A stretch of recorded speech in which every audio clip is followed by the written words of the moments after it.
bonjour à toutes et tous. Alors bon, on a le plaisir avec l'IASPM, la branche francophone, de vous accueillir pour ce second séminaire, cette seconde séance de la saison, du coup, avec Anna Cuomo, c'est comme ça que je le prononce bien?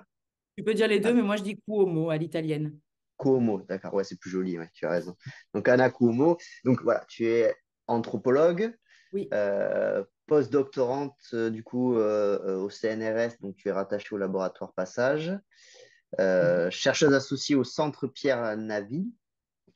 enseignante à l'Université d'Evry, Paris-Saclay, et autrice du coup pour la Chauve-souris Production sur un projet de série documentaire dont tu vas nous parler. Oui. Voilà, donc tu as publié ta thèse donc en septembre 2022. Le livre a un peu plus, à peine plus d'un an, et aux éditions Mélanie Seclin et les Presses du Réel, hein, sous le titre du coup, qui est le titre de ta communication, il me semble, hein, Faire carrière dans le rap au Burkina Faso, une anthropologie politique de la musique, qui a reçu une mention spéciale du jury du coup de l'IASPM Book Prize. Donc voilà, est-ce que j'ai tout dit, des éléments supplémentaires? Non, c'est très bien. Ah, bon, bah, super. Bon, ben, du coup, je te laisse la parole pour cette communication. Eh ben, merci beaucoup, Manuel. Merci de me recevoir dans ce séminaire. Bonjour à tout le monde. J'aurais préféré qu'on se voit en vrai, mais bon, on fait comme ça. Alors, du coup, ma communication d'aujourd'hui, elle va se dérouler en deux temps. En fait, l'idée, c'est de présenter dans une première partie qui va, je pense, être plus longue que la deuxième, mais présenter deux éléments vraiment saillants de mon travail de thèse et donc du livre, de mettre en lumière vraiment deux éléments transversaux et en deux parties d'évoquer ce que ces questionnements et ce que cette thèse m'a amené à faire aujourd'hui, puisque du coup, aujourd'hui, je suis sur un projet postdoctoral assez expérimental dont j'avais envie de vous parler, mais du coup, pas en détail, pas le temps, mais voilà, j'avais envie de poser un peu, déjà de présenter la démarche et de poser un peu en débat ce que je suis en train de faire et toutes les questions tous les questionnements en fait que ça peut poser en termes de recherche, de méthodologie, etc. Alors peut-être en introduction, alors comment je fais? Voilà.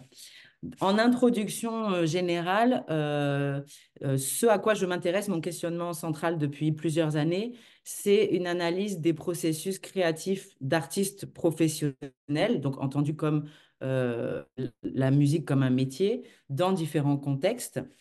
Là-dedans, je m'intéresse au processus de subjectivation des artistes. Ce que j'entends par là, c'est tension entre émancipation et forme d'assignation.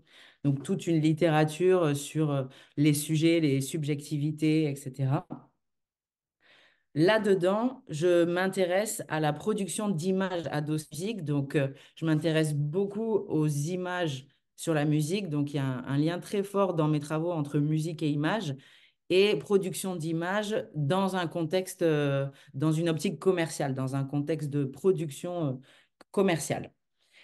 Là-dedans, en creux de ces angles d'approche, ce qui m'intéresse, c'est la relation entre race et capitalisme. Race entendue évidemment comme une construction sociale et expérientielle de la blackness. Donc là aussi, il y a des références, mais j'ai décidé dans la présentation de ne pas aller trop dans les références et la bibliographie pour me concentrer sur ce que je veux dire dans ce travail-là. Alors, déjà, par rapport à cette thèse, donc moi, je suis anthropologue, donc ma thèse, elle se situe en anthropologie de la musique. Donc, je suis pas ethnomusicologue déjà, que je ne suis pas capable de faire des analyses musicales. Je ne lis pas la musique, je n'analyse pas la musique. Donc, je viens plutôt de l'anthropologie politique et situationnelle. J'ai fait ma thèse avec Michel Agier, et donc inscrit dans un certain africanisme de Georges Balandier, principalement. Donc, l'idée d'étudier les rapports de pouvoir sur le continent africain depuis la colonisation enfin pendant la colonisation et après dans la période de post-coloniale. Donc en fait, la musique, pour moi, c'est une porte d'entrée pour analyser des rapports de pouvoir dans la société du coup burkinabé contemporaine et dans d'autres contextes après. Mais voilà, la musique, elle est... J'étudie pas la musique en elle-même, j'étudie la manière dont les artistes donnent du sens à leur musique et les choix et les contraintes qu'ils ont pour faire carrière, pour vivre de leur musique dans un contexte particulier. Donc, c'était une ethnographie multi-située, dans le sens où j'ai choisi de centrer mon sur plusieurs rappeurs burkinabés que j'ai suivis un peu partout, donc dans toutes leurs activités professionnelles, que ce soit studio d'enregistrement, médias, tournage de clips, concerts, tournées dans tout le pays, et un suivi de certains rappeurs qui sont venus en France dans différents contextes. Certains jouaient dans des pièces de théâtre au Festival d'Avignon. Certains sont venus faire des concerts en France. Il y en a un qui a gagné le prix Découverte RFI en 2013, qui est un gros prix national, qui est un véritable tremplin pour les artistes africains. Donc, un rappeur burkinabé l'a gagné en 2013 et donc je l'ai suivi ensuite dans ce qui s'est passé pour lui à Paris, sa rencontre avec différents Parisiens dans l'optique de faire carrière en France. Donc, de là arrive mon schéma. Alors, ce schéma, ne le lisez pas comme ça. L'idée, c'est que je guide la lecture, parce que sinon, là, si vous m'écoutez, vous lisez en même temps, j'ai bien peur que ce soit incompréhensible. Donc, ce schéma, il a pour optique de résumer un peu la pensée de ce livre, en tout cas, les deux éléments centraux qui m'ont beaucoup questionné. Donc, les deux éléments centraux, c'est les deux cercles gris. Donc, à gauche, la catégorie de rap tradi moderne et à droite, le rap engagé avec la figure centrale de Thomas Sankara. Je commence par la droite, je commence par le rap engagé. En fait, ce qui m'a questionné dès le départ, c'est mon arrivée au Burkina Faso en 2008. La première fois que j'y suis allée, j'étais en DUT d'animation socioculturelle et je faisais un stage dans une association qui organisait un festival de musique. Donc, j'y suis allée sans même savoir que j'allais faire de l'anthropologie après. Et ce qui m'a frappé, c'est l'omniprésence de Thomas Sankara. Thomas Sankara, c'est pas forcément évident que tout le monde connaisse, c'est l'ancien président du Burkina Faso, un président qui a été au pouvoir juste pendant 4 ans, de 1983 à 1987, et qui est une véritable figure historique, qui est arrivé au pouvoir à l'âge de 33 ans avec un coup d'État militaire et qui a donné nom au pays, puisque avant c'était la Haute-Volta et c'était le nom colonial. Donc jusqu'en 83, le pays s'appelait Haute-Volta. Et Thomas Sankara a réformé énormément de domaines, notamment les politiques culturelles. En fait, c'est l'arrivée des politiques culturelles dans le pays date de Thomas Sankara et pas avant. Et c'est assez important et intéressant dans le sens où les autres pays africains, notamment ouest-africains, dès les années 60, ont mis en place des politiques culturelles nationales avec des ballets de danse, avec du théâtre, avec de la musique pour rendre une certaine fierté culturelle et créer des identités nationales sur le continent africain, ce qui n'était pas du tout le cas du Burkina Faso jusque dans les années 80. Donc Thomas Sankara, donc il a été assassiné en 1987 par un conglomérat de personnes, mais notamment Blaise Compaoré qui est resté du coup au pouvoir jusqu'en 2014. Donc mes enquêtes se sont déroulées pendant la présidence de Blaise Compaoré, qui est donc l'assassin présumé de Thomas Sankara. Et en fait, en 2008, quand je suis arrivée, et puis après, tout au long de mes enquêtes, oui, peut-être mes enquêtes se sont déroulées entre 2009 et 2014 principalement. Et donc, quand je suis arrivée, il y avait l'omniprésence de cette figure de Thomas Sankara, qui est en fait le père de la nation, véritablement, en termes d'identité nationale forte. Et tous les rappeurs se revendiquaient de Thomas Sankara. Donc, et il y avait aussi cette idée que le rap est une musique engagée et que c'était une idée vraiment consensuelle dans le pays, que le rap est une musique sérieuse qui dit des choses, qui est engagée. Et en fait, ça, ce qui m'a frappé, c'est que le rap était une musique légitimée comme telle et écoutée par de nombreuses générations et pas uniquement une jeunesse urbaine. Donc, c'est en fait, ces premiers questionnements qui ont amené jusqu'à la thèse venaient d'une musique sérieuse, engagée, qui était légitimée à la fois par les gens et plusieurs générations, un large public, et en même temps par les politiques culturelles. Ensuite, on passe à l'autre, donc ce qui fait lien avec l'autre grande catégorie, la catégorie de rap tradi moderne, c'est que à partir de, oui, à partir du début des années 2000, je vais pas retracer l'histoire du rap dans le pays parce que ça serait trop long, mais disons qu'il y a vraiment la naissance du rap avec des figures du rap qui deviennent vraiment connues au début des années 2000. Et les rappeurs les plus connus, en fait, sont tous inscrits dans cette catégorie de rap tradi-moderne et engagé. Et cette catégorie de rap tradi-moderne, et en fait, là, je ne lis pas du tout mes notes, donc je vais quand même les reprendre un peu. Et donc, cette catégorie de rap tradi-moderne, elle m'a beaucoup intéressée. Et donc, dans ma thèse, j'ai retracé son histoire, qui est en fait une histoire très liée à l'histoire coloniale et à l'histoire post-coloniale. Donc, avec en fait cet héritage des politiques culturelles de Thomas Sankara que je disais tout à l'heure, l'idée des politiques culturelles de Thomas Sankara, c'était de valoriser les traditions régionales du pays, en sachant que, comme beaucoup de pays africains, il y a des traditions régionales très différentes et très éclatées de fait par rapport aux frontières qui ont été imposées par la colonisation. Et donc, on retrouve plein de groupes ethniques différents et plein de cultures différentes. Et donc Thomas Sankara, pour unifier culturellement le pays, son idée c'était de valoriser des traditions que ce soit musicales ou autres, de les hybrider les unes avec les autres et de les moderniser. Donc il y avait une idée de modernisation du terroir, c'était les mots qui étaient employés. Et de là est née l'idée de culture tradimoderne.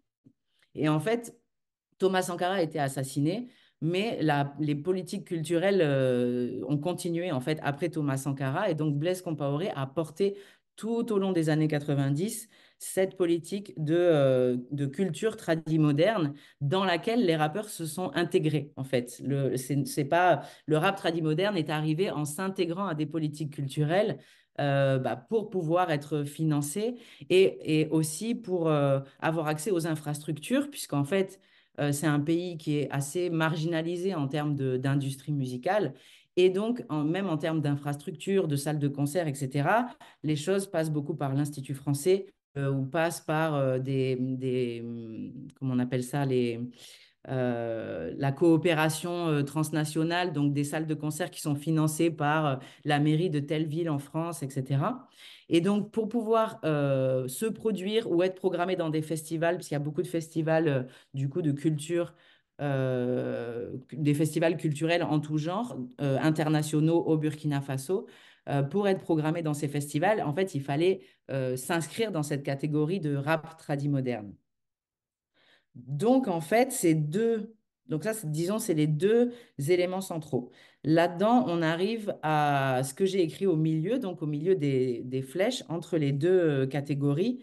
Moi, ce qui m'intéresse, ça a été cette espèce d'aller-retour entre les deux, c'est-à-dire à la fois les usages de cette catégorie, donc le sens qui est donné à la pratique musicale, les stratégies des rappeurs, donc tout ce qui est par le bas, par le biais des artistes la nécessité de s'intégrer à une catégorie, etc., pour pouvoir vivre de sa musique, pour pouvoir faire carrière, pour espérer aussi s'exporter, parce il y avait un enjeu énorme dans ces politiques culturelles qui était d'exporter une culture burkinabé authentique et en même temps moderne aux yeux de la mondialisation. Il y avait un enjeu énorme lié à des enjeux économiques et touristiques de faire valoir la culture burkinabé comme à la fois traditionnelle et à la fois moderne. Et donc, ces usages de la catégorie, j'ai essayé de les mettre en tension avec l'histoire de l'institutionnalisation de cette catégorie, donc de cette politique culturelle postcoloniale, avec cet enjeu économique très fort. Et voilà, l'idée, c'est ce que je disais aussi en introduction. analyser les choix et les contraintes des artistes. Donc, les contraintes sont liées à bah, l'histoire de l'institutionnalisation, le contexte économique du pays, etc. Donc, à la fois l'histoire de cette catégorie et ce que cette catégorie fait aux rappeurs et au rap dans le pays, à la pratique du rap dans le pays. Donc, on arrive à en bas à gauche. En bas à gauche, c'est un peu disons, ce que je retire comme analyse principale qui m'ont vraiment marqué par rapport à cette catégorie tradie moderne. C'est d'abord le rôle central des institutions culturelles françaises dans la normatisation de ce qu'est le rap dans le pays et donc dans l'idée que finalement les politiques culturelles burkinabées en fait étaient très connectées avec l'idée de culture africaine qui sont assez dépendantes, disons, d'un regard colonial et post-colonial, à savoir cette idée d'authenticité, cette idée de tradition qui doivent être modernisées, etc. Et en fait, ce qui m'a intéressé, c'est, pardon, je m'étouffe, j'ai pas d'eau avec moi. Et donc, il y a à la fois le rôle central de l'institution culturelle française, et ce qui était intéressant, c'est que au-delà de ces artistes connus, donc les artistes les plus populaires et légitimes, existait aussi une scène underground dans le pays. Bon, là, c'est vraiment, je le dis en détail, mais c'est un chapitre entier du livre. Et cette underground, elle s'érigeait contre ce rap tradi moderne qui était perçu comme faux, comme pas authentique, parce que finalement, pas assez ancré dans du réel et dans des réalités plus ghetto, ce que est le ghetto. Et ce qui était intéressant, c'est que cette scène underground trouvait un public en France dans un réseau d'associations, de musique alternative, etc. Et que finalement, des rappeurs burkinabés ont fait carrière et ont réussi à avoir une carrière internationale par ces réseaux alternatifs d'un rap burkinabé underground. C'est un peu une parenthèse, on pourra en reparler, mais voilà, en gros, ce qui m'a intéressé là-dedans, c'est que à la fois le rap tradi moderne et à la fois l'underground avait il y avait un regard blanc très important porté sur cette pratique musicale du rap dans le pays, peu importe l'esthétique finalement choisie, le regard de la France était en fait omniprésent. Ça m'a beaucoup questionné. Et le deuxième point, c'est un lien très fort entre l'histoire des États, l'histoire de la colonisation, l'histoire des États postcoloniaux en Afrique de l'Ouest, le développement du secteur musical et les imaginaires de la réussite. Pourquoi je dis ça? Parce que en fait, la Haute-Volta est une colonie de Meuvres à la base et que les Voltaïques, donc à l'époque, ont été déplacés pour développer la Côte d'Ivoire, qui était le pays à développer économiquement. Et donc, la Haute-Volta a été pensée comme un réservoir de main-d'œuvre pour développer la Côte d'Ivoire. Ça me paraît très intéressant, d'autant plus dans le contexte actuel où Abidjan est devenu la plaque tournante des industries musicales en Afrique francophone aujourd'hui, avec les majors qui se sont implantés là-bas depuis 2016, etc., et qui s'inscrivent en fait dans l'histoire euh, coloniale d'un développement d'infrastructures très fort. Et donc, l'histoire de ces États, l'histoire des États postcoloniaux et de comment ils ont développé des infrastructures dans le secteur musical, mais aussi du divertissement, des médias privés, de Trace TV notamment, etc. Comment cette histoire, elle joue sur, bah, évidemment, le développement du secteur musical. Et ce qui était aussi très marquant et très intéressant, c'est de voir qu'une grande majorité culturelle burkinabé était en fait née en Côte d'Ivoire et en fait ont développé l'industrie du rap, j'allais dire, mais en tout cas un monde social rap en conscience de ce qui se passait en Côte d'Ivoire et donc avec une expérience de la migration qui était quand même majoritaire. Et une grande partie des hommes de médias, de journalistes culturels étaient aussi quasiment tous nés en Côte d'Ivoire. Donc, le milieu de la musique et du divertissement est dominé par des gens, des Burkinabés qui sont nés en Côte d'Ivoire, de parents burkinabés nés en Côte d'Ivoire, et ils sont rentrés au Burkina Faso dans un contexte de crise ivoirienne, de crise d'identité nationale en Côte d'Ivoire et d'un développement de politiques discriminatoires des Burkinabés. Il y aurait beaucoup à dire là-dessus, mais j'essaye de résumer. Et là-dedans, en fait, je me suis intéressée au lien entre ça, cette histoire de développement économique, avec les imaginaires développés dans la musique, et notamment l'idée que les Burkinabés sont des villageois, qui est une idée très forte de par les pays voisins, et notamment les Ivoiriens, avec un imaginaire très fort du Burkina Faso, qui est un pays sous-développé, très peu urbanisé, avec l'idée du villageois comme quelqu'un d'arriéré, en fait, parce qu'il y a un imaginaire très fort du développement. Qui est lié à l'histoire coloniale, mais qui rentre dans les imaginaires de ce que c'est que d'être moderne ou non.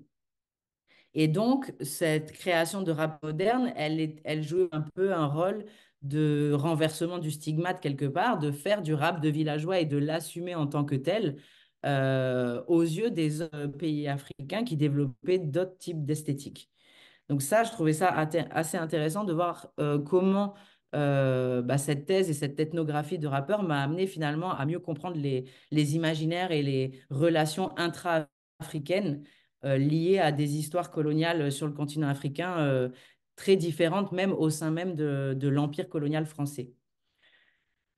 De l'autre côté du schéma, en bas à droite, ce qui m'a paru vraiment intéressant par rapport à la notion de rap engagé et la figure de Thomas Sankara, c'est que cette figure de Thomas Sankara, elle était finalement, c'est une figure donc mythifiée qui était devenue consensuelle, c'est-à-dire tous les artistes, même pas que les rappeurs, se réclamaient de la pensée de Thomas Sankara et, et oui, se réclamaient comme digne héritier de Thomas Sankara. Et à l'intérieur, elle devenait très conflictuelle parce qu'il y avait des luttes de pouvoir énormes entre artistes sur la définition même de ce qu'est un rappeur engagé, avec vraiment des positionnements qui s'affrontaient entre le rappeur militant qui s'engage dans un mouvement citoyen, entre celui qui a une posture de chroniqueur de la société mais qui ne prend pas parti dans vraiment politique, entre ceux qui développent des petites industries de quartier avec un discours de développer le pays en investissant de l'argent gagné dans la musique, dans des petites entreprises familiales, etc. Il y avait des positionnements très différents, mais tous étaient revendiqués de l'héritage de Thomas Sankara. Et là-dedans, du coup, il y avait des luttes et des conflits énormes entre artistes, et donc finalement une posture assez contradictoire, puisqu'assez individualiste, d'être le seul rappeur engagé, en tout cas le mieux engagé dans le pays, avec des vraiment conflits très forts et donc un manque d'entente, de collaboration, de solidarité qui était très fort.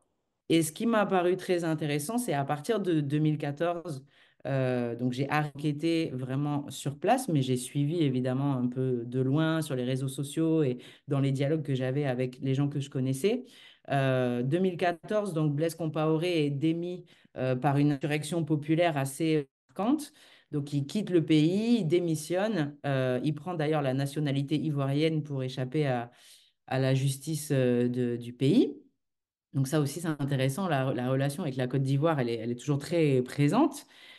Et ce qui m'a paru très intéressant, c'est que depuis 2014, bon, le contexte est très compliqué. Il y a eu énormément d'attentats terroristes sans qu'on sache exactement les tenants, les aboutissants.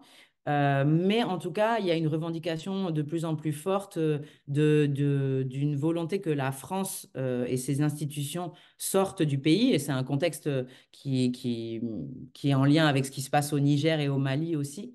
Mais du coup, l'Institut français a moins de place. Il a fermé pendant plusieurs années. Donc, il y a de moins en moins de possibilités pour les artistes de passer par les réseaux qui existaient auparavant. Et de ce nouveau contexte naît des nouvelles esthétiques. Et des nouvelles esthétiques qui sont quelque part beaucoup, disons, matérialistes, avec une influence très forte de l'industrie Nigeria, de l'industrie ivoirienne, de l'industrie des musiques urbaines en France. Je vais y revenir aussi après. Mais avec, disons, un imaginaire de la réussite qui est là beaucoup plus tourné sur la réussite économique, l'argent, etc. Et en fait, ce que je trouve très intéressant là-dedans, c'est que, il y a une solidarité beaucoup plus grande entre artistes euh, en développant cette esthétique-là, l'engagement se crée par une solidarité entre artistes avec beaucoup plus de collaboration qu'avant et une volonté de développer un secteur musical économiquement qui n'est pas en fait dans ces postures d'artistes engagés qui existaient auparavant. Donc, je trouve que c'est un contraste, c'est quelque chose qui m'a beaucoup questionné, qui me questionne encore et qui fait partie voilà, des traits saillants de ce qui sort de ma thèse. Je regarde depuis combien de temps? 23 minutes. OK. Alors, en conclusion de cet essai de résumé de 8 ans de travail, en fait, cette ethnographie du rap burkinabé, en fait, elle m'a permis de questionner la musique comme une voie d'ascension sociale dans un contexte marginalisé et postcolonial. Moi, ce qui m'a intéressé, c'est vraiment l'envie de faire carrière pour réussir et pour, oui, réussir son ascension sociale. Ça m'a posé beaucoup de questions, et notamment des questions éthiques sur la posture de l'anthropologue sur ces terrains-là, dans le sens où le terrain m'était très ouvert, la bienvenue, largement la bienvenue même, et j'ai été perçue comme une opportunité. En fait, c'est même si j'étais une étudiante et que moi-même, je ne suis pas du tout inscrite en France dans des réseaux de production musicale, etc., le terrain m'était ouvert puisque potentiellement, je restais quand même une opportunité. Et il y avait une certaine fierté à avoir une anthropologue qui s'intéresse à leur pratique artistique, qui a envie de décrire etc.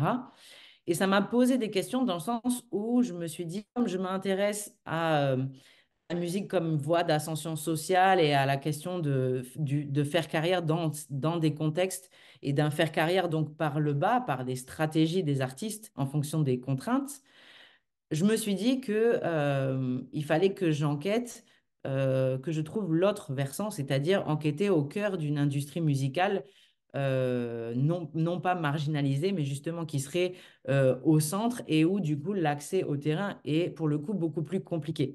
Et mon idée, c'est de me dire, ça serait dommage en tant que enfin, dans le champ de l'anthropologie de la musique, de ne pas avoir d'avoir des ethnographies, de ne produire des ethnographies que là où on est vraiment les bienvenus, dans le sens où je pense que nos analyses sont intéressantes, c'est pas du tout ça le problème, mais si on ne produit que des analyses sur des gens qui rêvent d'accéder à des choses, il manque une partie de connaissance quelque part, puisqu'il nous ceux qui sont au cœur de cette machine, qui ont réussi, entre guillemets, qui ont obtenu, en tout cas, ce qu'ils espéraient obtenir en termes de réussite économique, de visibilité, etc.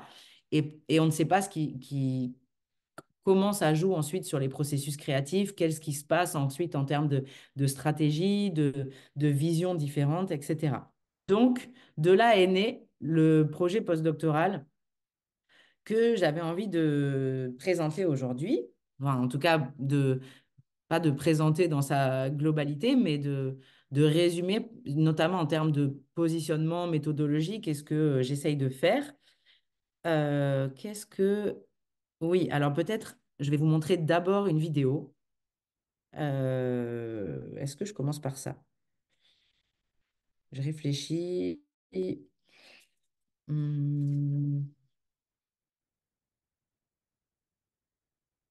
Alors, peut-être juste avant de montrer la courte vidéo, l'idée c'était, est-ce que c'est possible déjà d'enquêter, de faire une ethnographie vraiment auprès des artistes en France, en s'intéressant toujours à cette question de choix et de contraintes et avec une envie aussi de ma part d'accessibilité de l'anthropologie. C'est-à-dire que il y avait une frustration, parce qu'il y en a beaucoup dans ceux qui m'écoutent qui connaissent ça, mais une frustration d'écrire des choses, de travailler pendant des années sur un sujet, et puis finalement qu'il soit très peu lu ou très peu accessible aux personnes concernées, ou en tout cas aux amateurs de ces musiques-là.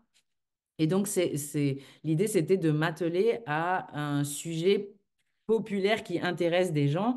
Et en fait, comme je m'intéresse aux imaginaires africains, aux musiques africaines de par ce terrain au Burkina Faso, je me suis intéressée en France à un phénomène depuis 2015 de ce que des médias rap ont appelé congolisation du rap français.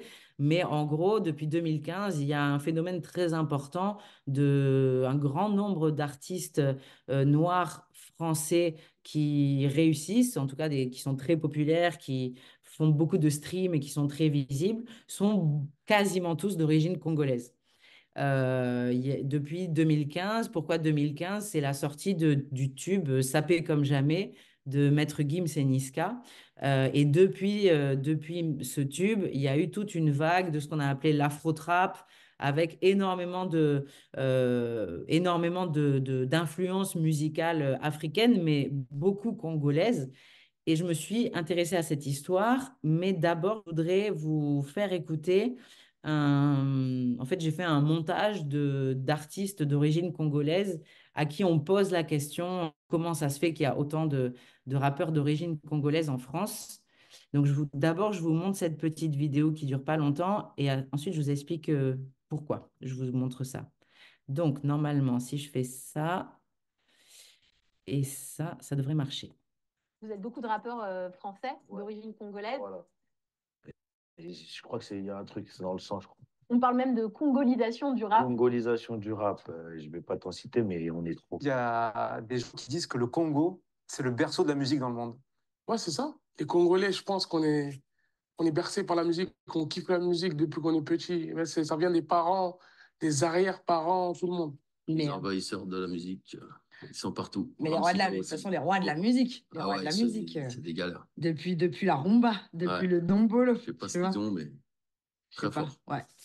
C'est vraiment dans le sang. C'est vraiment. La question que je me pose, c'est qu'est-ce qui fait que les Congolais sont si forts en musique? La maîtrise de la guitare, peut-être.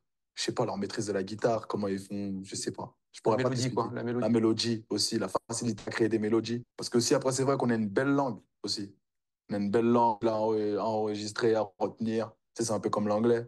Très chantant. Ouais, très chantant, très. Même quand on parle, t'as l'impression des fois c'est un peu chantonné, tu vois. Je pense que c'est tout ça. La SAP.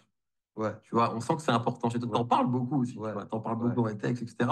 Est-ce que toi, c'est un truc ça que tu as eu depuis longtemps? Ou quand je suis petit, je vois mon père quand il s'habille, il est en Versace. C'est un Congolais, c'est un Zaïrois, tu vois ce que je veux dire? Ouais. Chemise Versace, il met ses lunettes, ses petites bottines, et il sort, il dit, mon fils, quand tu sors, faut être BG comme ça, tu vois ce que je veux dire? Pourtant, je suis petit, hein. Ouais. Je suis petit, hein, mais il me parle comme ça déjà, tu vois ce que je veux T'as dire? inculqué ce truc-là. Bah ouais, il m'a inculqué, c'est ça. Faut être propre, faut être soigné. Et puis nous, les Aérois, c'est ça, Ouais, ça fait partie de votre culture. ça fait aussi. partie de notre culture, les habits, la sape, les couleurs, c'est ça. Des couleurs. Ouais. Les couleurs, tu vois ce que je veux dire? Voilà, alors, je sors de là. Ok. Ah oui, j'avais ça.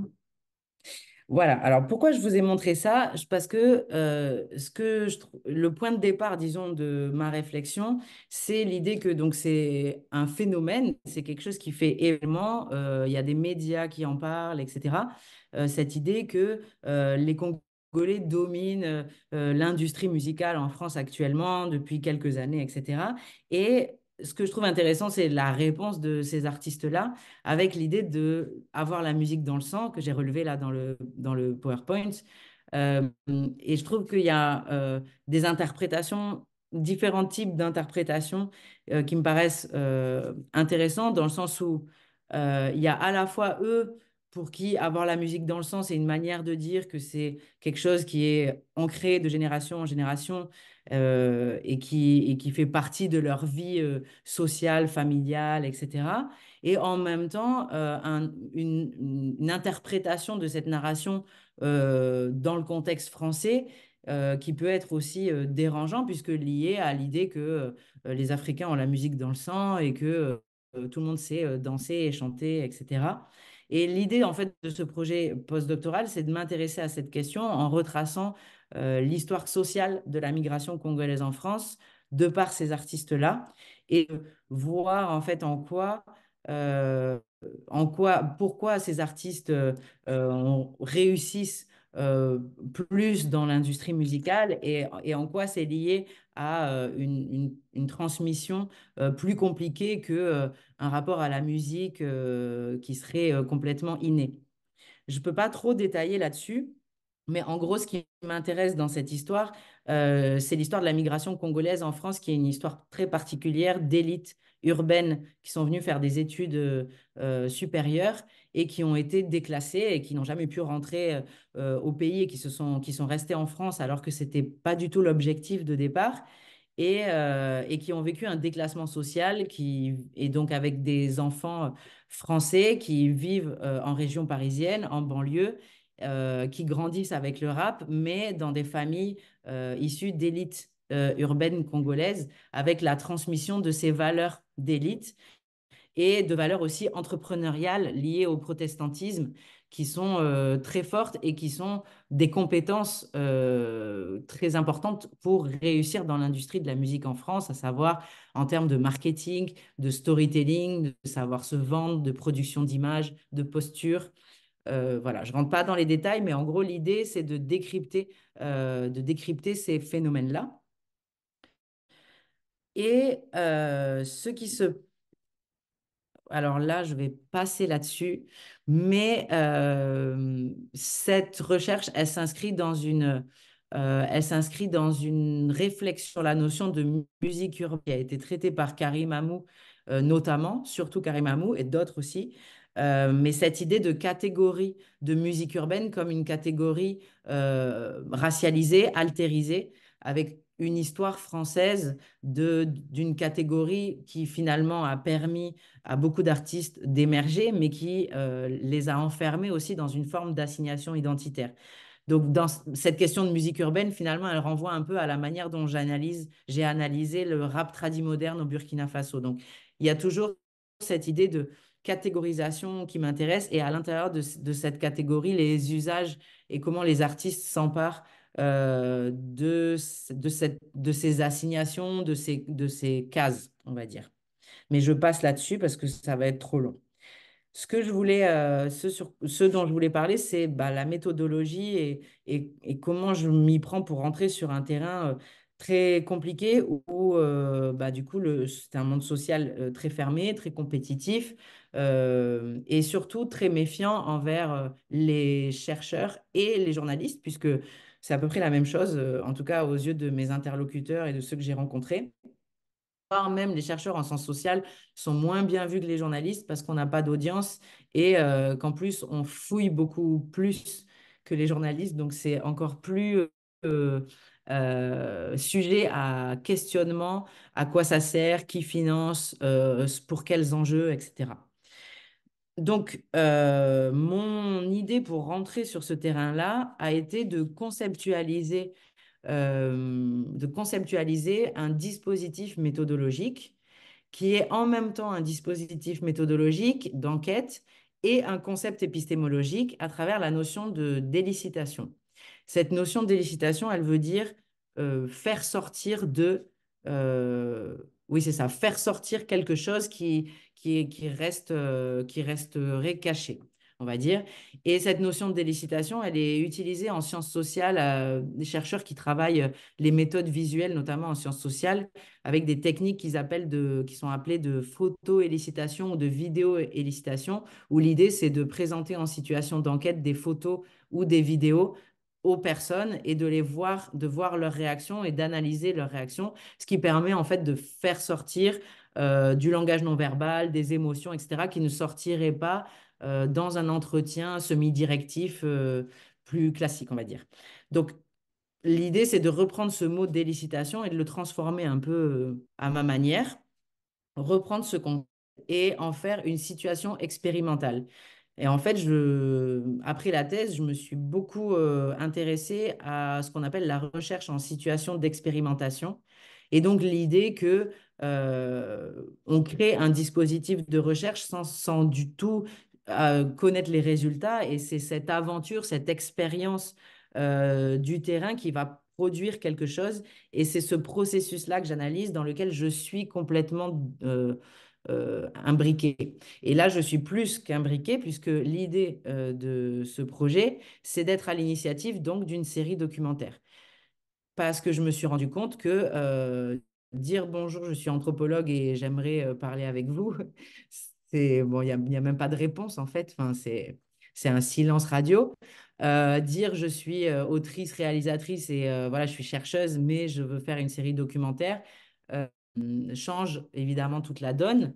Donc l'idée, c'est que cette série documentaire soit le dispositif de terrain en même temps que c'est un résultat et un concept épistémologique, puisque l'idée évidemment de produire des articles et d'écrire sur ce processus, mais l'idée c'est que cette série montre quand même une forme d'enquête et qu'elle soit, je peux pas dire que c'est une ethnographie filmée ou que c'est un film ethnographique dans le sens où il faut accepter une forme de, il y a un compromis d'accepter un formatage, d'accepter une narration qui va être différente, d'accepter un storytelling adapté aux plateformes de streaming, puisque le format et l'audience dans ce monde-là est très important. Un film sur Arte n'intéresse pas du tout les artistes en question.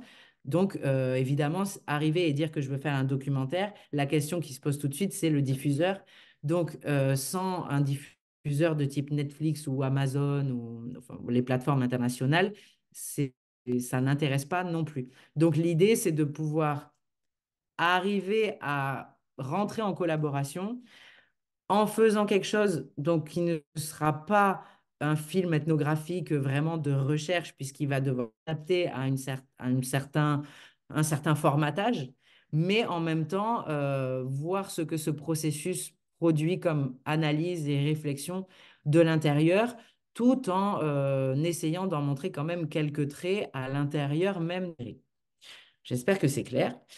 Et je pense qu'il me reste pas beaucoup de temps. Ouais, non, ça fait 40 minutes.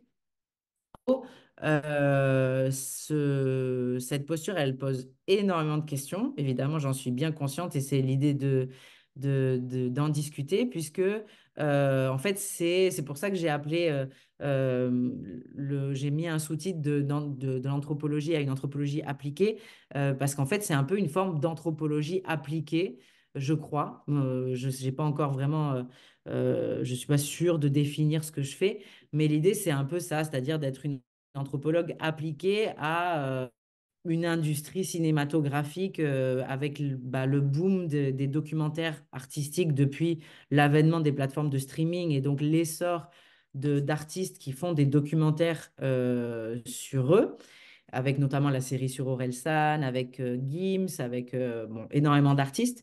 Et de voir si ce nouveau format de promotion artistique, puisque du coup le documentaire est devenu un nouveau format de promotion musicale comme les clips ont pu l'être à un moment donné, de voir si là-dedans je peux collaborer en tant qu'anthropologue et créer un genre de format qui serait un peu hybride en fait.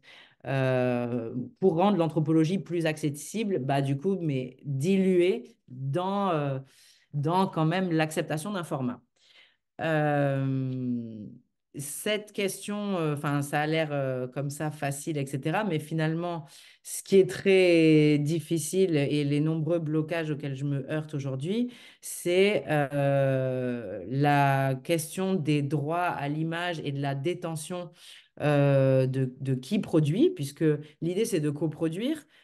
Là aussi, j'ai dû signer avec une société de production parce que je n'étais pas crédible aux yeux des managers, des labels, etc., en seule en tant que chercheuse. Donc, une fois signée avec une société de production, déjà, il y a eu des accès qui ont été ouverts.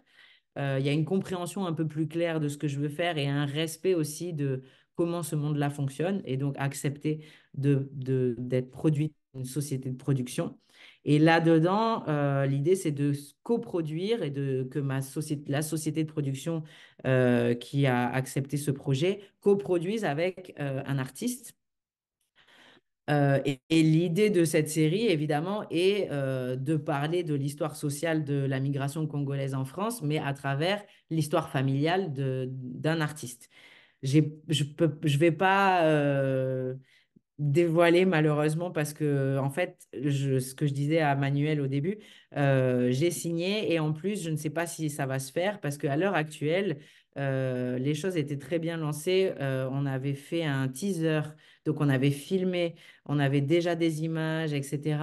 L'idée de faire un teaser, c'était de pouvoir faire un teaser qui puisse être montré aux plateformes de streaming pour les convaincre d'acheter et donc de produire et donc de financer. Et ce teaser a été fait sans signature avec l'artiste, dans un contrat de confiance, on va dire.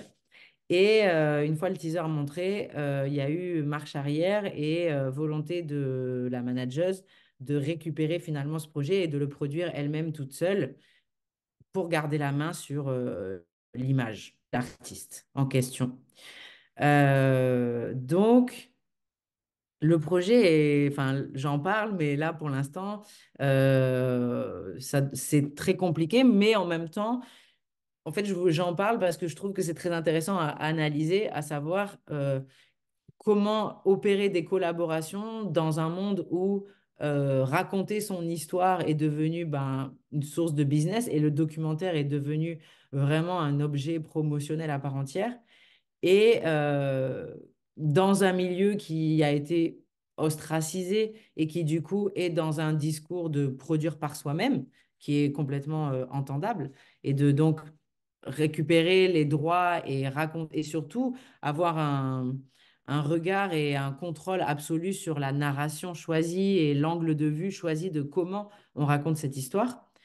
Et en fait, toutes les questions que ça pose sur les sciences sociales et les sciences sociales sur les industries musicales et comment ces sciences sociales-là sont perçues dans ce monde-là et comment ces négociations se passent et qu'est-ce qu'elles disent en fait de perception de monde économique business, on va dire, sur les sciences sociales qui, elles, se veulent plus accessibles. Donc, en fait, je résume un peu, j'espère que c'est clair ce que je dis, mais en gros, l'idée, c'est que même si, enfin, je ne sais pas si la série se fera ou ne se fera pas, parce que ce qui se passe au final, c'est qu'ils veulent travailler avec moi et pas avec ma société de production. Donc, il est question peut-être que je travaille pour eux en tant qu'autrice. Ça pose plein de questions de contrat, mais même si ça ne se fait pas, l'idée, c'est d'analyser tout ce qui se passe, d'analyser ce qui se passe en termes de relations, ce qui se passe en termes de blocage et de blocage en termes d'enjeux narratifs, parce qu'il y a vraiment une question d'enjeux narratifs, notamment sur des questions de racisme, sur des questions de comment on raconte des histoires de déclassement social, comment on parle de ces choses-là d'un point de vue de bah, moi, ce que je veux raconter et du point de vue des personnes qui sont concernées vraiment par cette histoire. Donc, il y a des frictions narratives qui se jouent, sur lesquelles je ne rentre pas dans le détail, mais qui m'intéressent énormément et sur lesquelles je vais, bah, je pense, du coup, écrire, quitte à ce que la série ne voit peut-être jamais le jour. Voilà, ça, j'en sais rien. Mais je crois que je vais m'arrêter là.